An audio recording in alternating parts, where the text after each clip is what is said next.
Welcome to Coruzant Technologies, home of the Digital Executive Podcast.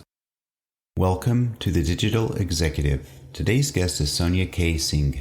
Sonia K. Singh is the CEO of Sonia Singh International, a leading coaching and training company, managing partner of the consulting firm M+, an adjunct professor at the University of San Francisco, and a leadership coach in the Executive Leadership Program at the University of California, Davis. Over the past 2 decades, Sonia has trained and coached over 2,000 emerging and experienced leaders in developing key competencies. Many of Sonia's clients have gone on to become successful CEOs, vice presidents, directors, managers, and entrepreneurs.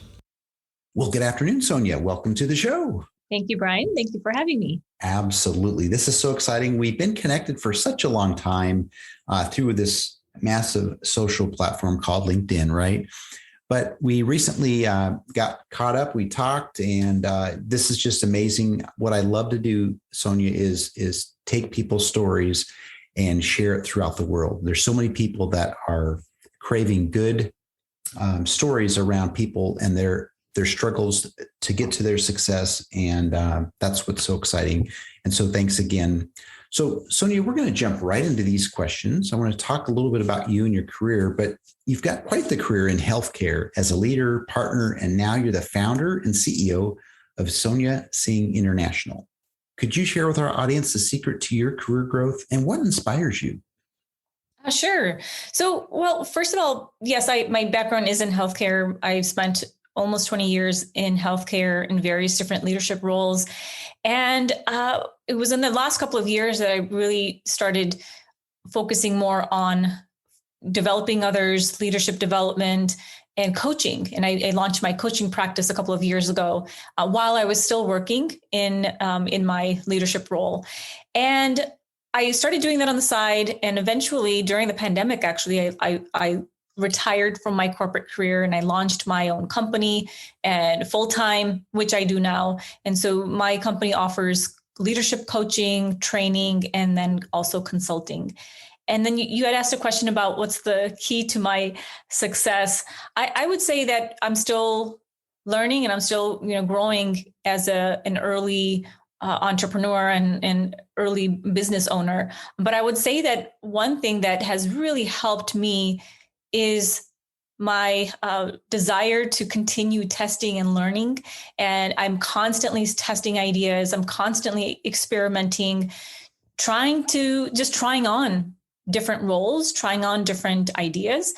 I am a planner by nature. I love to plan. I'm a former perfectionist, but now I've started to get into the habit of just testing my ideas before I go full force on investing all my time and resources into something. I'm now testing those ideas before I go forth and do anything. And I try to test them on a small scale as much as possible.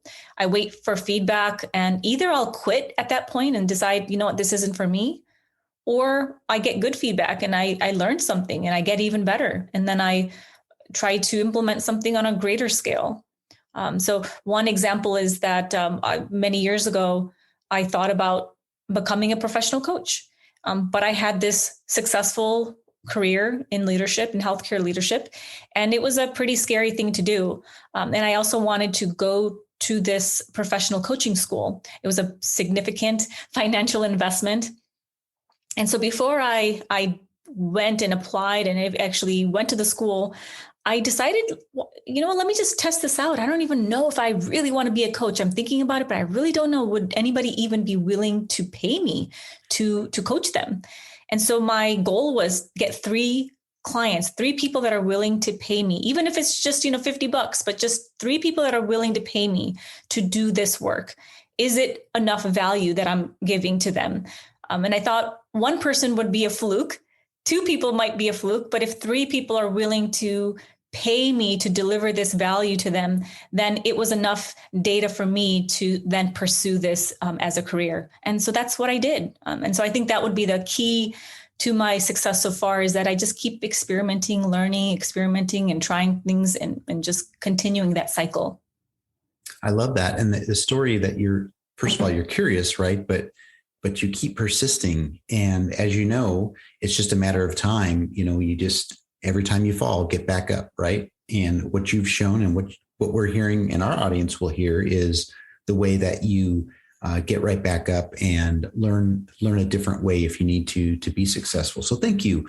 So Sonia, let's talk about the pandemic a little bit. It's all over the place. There was a lockdown, but now who knows where it's going to go with all these variants. But we've all had to make these incredible shifts and sacrifices. But what are your plans to adjust and continue business growth going forward? Because now the lockdown is, I don't know, we're in limbo. But what are your plans?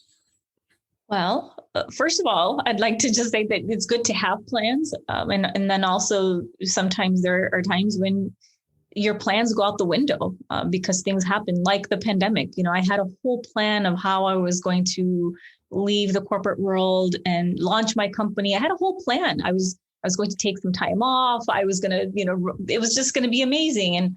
And literally a month before my plan was to take place, the pandemic, happened, and everything went out the window.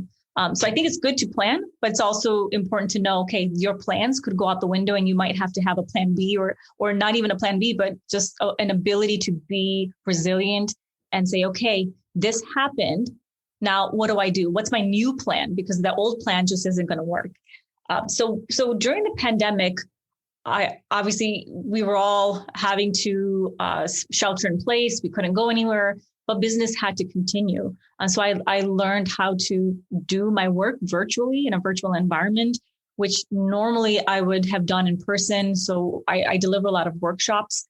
I did a lot of in-person coaching, in-person trainings. All of that had to go virtual.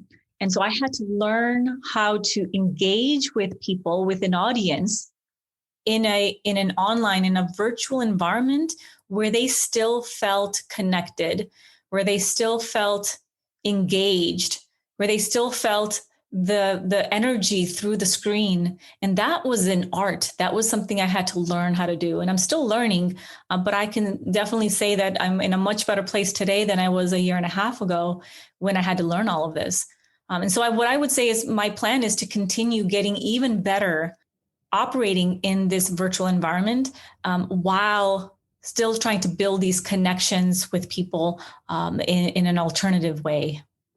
You're absolutely right. And, this particular podcast, this show has had to go through a lot of transition, but I was able to talk to so many people that have pivoted and made some incredible choices and decisions. But because of it, and because of that fortitude that they had to, make that decision, they're better off for it. And it sounds like it's the same for you. So thank you for sharing your story, Sonia. Sonia, let's talk about technology. This is a technology publication. And so we want to focus a little bit on that. But so the question is, are you leveraging any new or emerging technologies within your business? And if not, maybe there's a cool tool or app that you found useful. Yeah, so I would say for me as a leadership and high performance coach and trainer, one of the tools I've been using most recently, just about a year ago, it was released. It's a platform that I use to deliver my online courses. And now this tool is available via your mobile phone.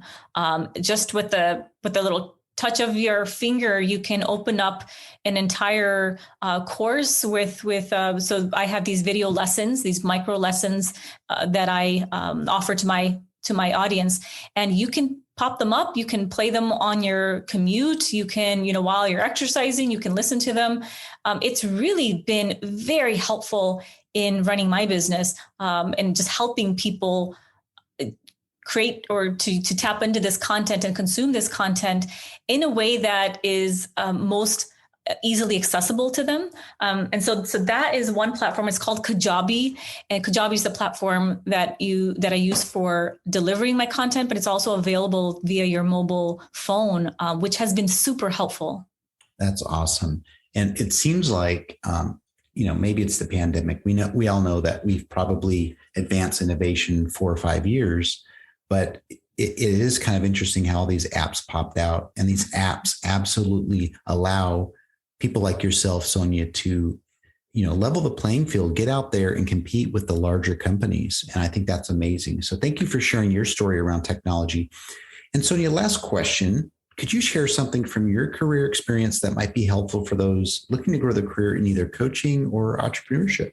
So I'm going to go back to my original answer when you asked me, what's the key, I guess, contributor to my success. And I definitely would say that it's experimenting, just trying things out. And so one piece of advice that I would give to anyone who wants to either get into entrepreneurship or wants to become a coach, I would say don't be afraid to try it out.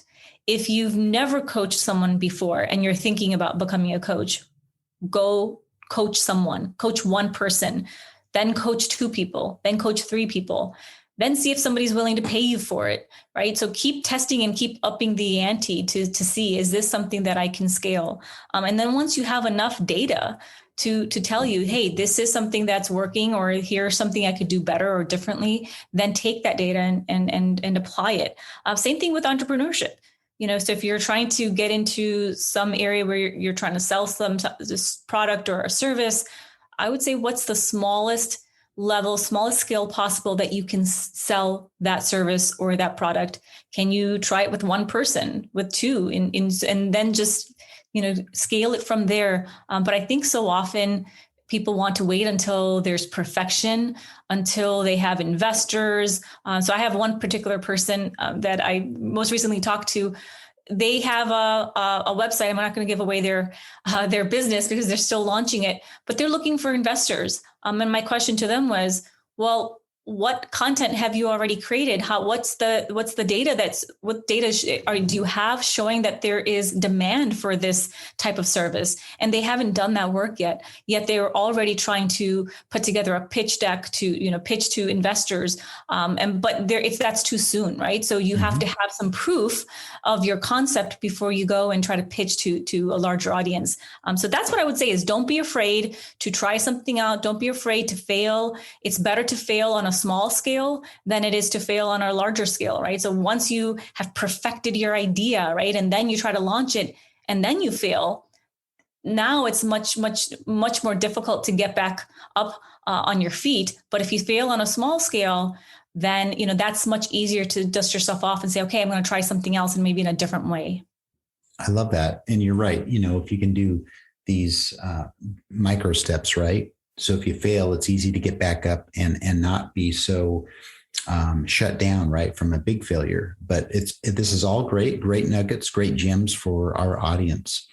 Sonia, it was a pleasure having you on today, and I look forward to speaking with you real soon. Thank you so much, Brian. Bye for now.